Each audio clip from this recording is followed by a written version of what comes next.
Hey everyone, I'm Teresa. Welcome back to my channel, Lost My Thread. Today is a little bit different. I'm going to be playing a game of sewing this or that.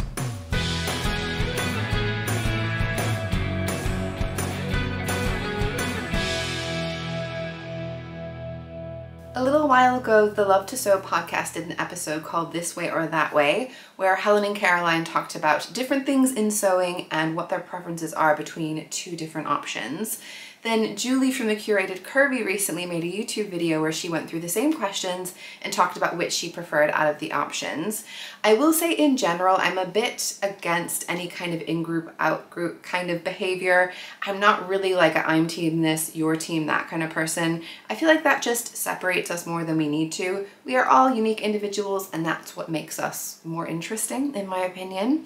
What I like about this particular game is that there is no right and wrong. It's all about what you prefer, and I guarantee whoever you are, if you go through these yourself and you're someone who sews, there will be some of these things where you agree with me and some of these things where you disagree with me.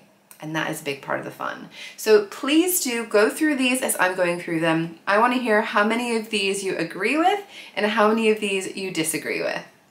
These get broken down into different topics. The first one is sewing prep. So do I prefer shopping new or shopping my stash? Now I will say I usually do go through my stash whenever I'm starting a new project, but at the end of the day, the one that I'm probably always going to be a little bit more excited about is shopping new. PDF or paper patterns, this one's easy. I am PDF all the way. If you get a PDF pattern, you can print it out as many times as you want. If there is any update to the pattern, you get sent the updated version. PDF all day, every day. I actually really enjoy piecing together my PDF patterns, so cutting them out and taping them together. Bit of a nerd like that, so definitely I'm a PDF girl. Cutting your patterns or tracing your patterns, I'm definitely a cutting girl. Because I do PDF, I generally can just cut out whatever I want. If it turns out I have the wrong size or I need to cut a different size, I just print it again. No big deal. So definitely not gonna bother tracing. I'm right there with the scissors cutting it out. Muslin or just go for it? I'm not going to be really boring and say it depends on all these because there's a lot that I could say it depends, and obviously this is one where it does, but on the whole, I'm going to go for a muslin, especially if it's something that's more fitted, especially just making the bodice. I'm a quick and dirty muslin person. I make the muslin. I know I'm confident with the fit before I cut into my fashion fabric. Moving along to topic number 2, which is fabrics. In-store or online fabric shopping. Now, I do love shopping in-store and getting to feel fabric and see fabric, touch fabric, see how it stretches and moves. But honestly, online fabric shopping really is my overall preference these days. I like that I have a lot more variety. I can order from all different fabric shops so I can get a lot of different choice, but also I can look at the different price points across different shops and buy places where I think it's a bit more cost effective. I also just love that fun thing of not only do I get the satisfaction of ordering the thing in the moment, but then some other day, you know, a few days down the line, I get a little package addressed to me and then I get to open it up and see all the beautiful fabric. I've definitely found the fabric shops that I can shop online that I feel like are more reliable, that have good descriptions of the fabric so I feel a little bit more like I know what I'm getting, and I just feel like it's really my go-to these days. Knits or wovens? Now if I have to pick just one, which is the whole point of this, I gotta go for wovens. I like sewing with wovens. It's definitely what I sew with more often. I also do wear them a ton. I feel like with wovens, there's just so much more variety and options. And if you can sneak in a stretch woven, which it's definitely still a woven, you can really pretty much do most of anything. Tumble dry or hang to dry. Now all of my fabrics when I buy them, I pre-wash them before they even get put away, and I will tumble dry them because I want to maximize any shrinkage at the time before I sew up the garments. But once my garments are sewn up, I hang all of my handmade clothes to dry. And that's just because I know that it's the actual tumble drying process that ages clothes more than the washing. I want my handmade items to last as long as possible, so they hang up. My bedroom is often strewn with hangers on wardrobe doors. Sorry, that's just my life. Sorry to my husband who lives with all of my me-mades hanging up all over the place, but it actually brings me a little bit of joy to get to see those on the day-to-day anyway. Rotary cutters versus scissors. I am absolutely cutting mat, rotary cutters kind of person. I feel like with scissors, I just never feel like I get as precise of a cut. You do lift the fabric and the pattern piece somewhat to get the bottom of the scissors underneath, whereas a rotary cutter, you can be much more precise, go right around it. I have different sizes of rotary cutters, a smaller one so I get into those more curvy areas. Definitely love my rotary cutters. Topic number 3 is clothing construction. Follow the pattern or wing it. I definitely do like to follow a pattern. Now I will say it's not like I can't ever veer from it, but I like to follow through as much as possible, partly because I feel like if you change up the construction method, sometimes things just don't fit together in the way that they're meant to. But also I just like to follow the instructions the way the pattern designer intended, because sometimes I find a new technique, I try something different, maybe I like it, maybe I won't, but I feel like it just expands my sewing knowledge and experience. So I like to try and be as true to the pattern instructions as I can. Bias tape finish or facings. Now, there is a time and a place for a bias tape finish. I'm wearing a top that has one now, but really, I love a facing. I love that a facing can be a lot more invisible than a bias tape finish. Any type of bias tape finish has to have a seam going along with the neckline, armhole, wherever you're putting it. Whereas a facing, it will be completely invisible on the inside. I understitch my facings down and I'm very happy to hand tack them into place at the shoulder seams just to make sure that everything stays inside. And I feel like you just get a much neater, sleeker finish. I never get as neat of a finish with bias tape finishes, so I like a facing. Serge seams versus French seams. This is one of my toughest ones. I really do love a French seam and I've been sewing more French seams recently.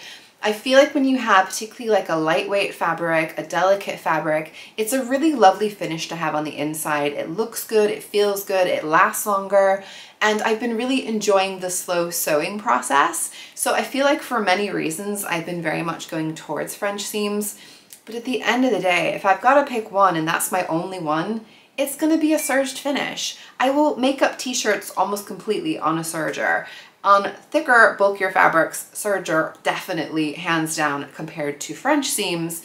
So on the whole, if I'm going to pick one, it's going to be my serge seams.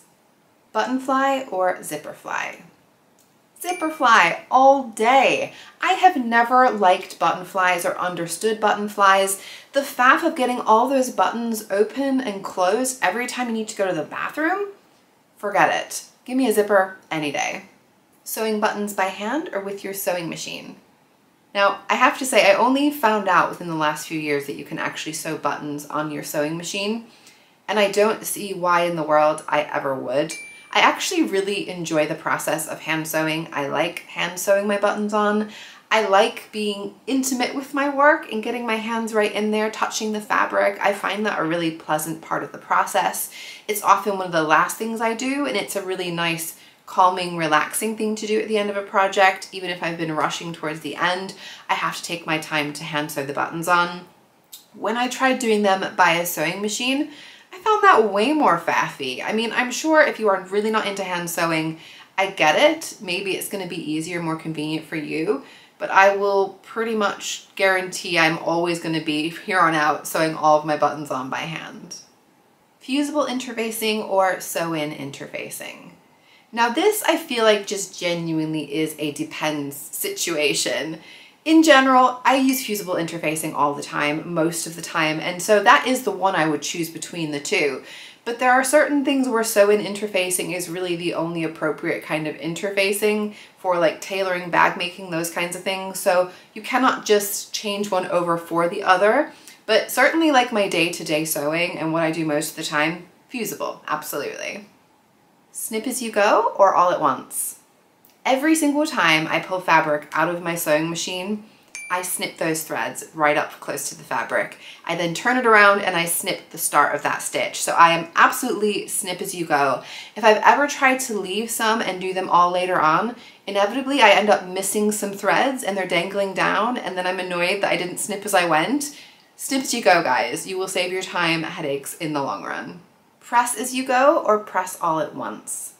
Now this is one of these things where you guys are probably all going to hate me for this, but I'm just going to put it out there and say, I do not press as I go. I press as often as I have to. I avoid it as much as I can.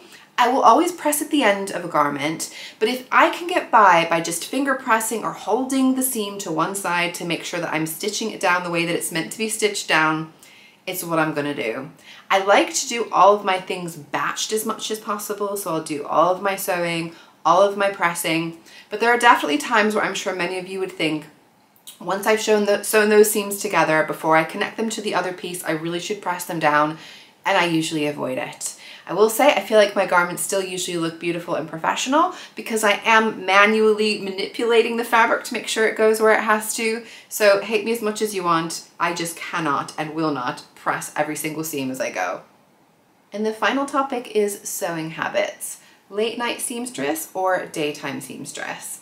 Now I used to really love sewing late at night and would often completely lose track of time and stay up really late, but I used to be a night owl. I have turned into an early bird. It's just one of those changes in my life. So most commonly the time I will sew is actually very early in the morning, between 4 and 6 in the morning before I have to go to work, before my husband even wakes up.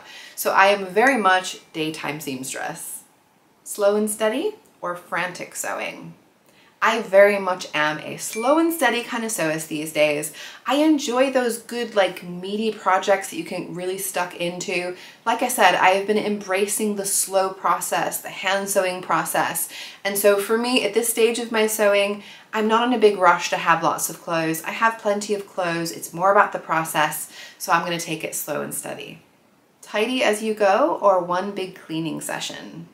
Now I do really love to actually get a clean slate and clean everything up when I finish one project before I start the next. I'll put away any sewing tools, throw away any loose threads, extra bits of fabric, those kinds of things. But there's no way I'm doing that every single time that I'm sewing. I want to get in there and get as much sewing done as I can. I'm not going to add in the cleaning time, so I'm definitely one big cleaning session at the end of every project. So there we go, 19 sewing related this or that questions. I want to hear how many of those you agree with and disagree with down in the comments down below. Thanks again to Julie, the Curated Curvy, for starting this video series and for encouraging all of us to play along. Thank you to Helen and Caroline from the Love to Sew podcast for starting it in the first place. I really hope you guys enjoyed today's video. Make sure you give me a like if you did. Make sure you are also subscribed to my channel if you want to see more of my future videos. And I will see you guys soon. Bye!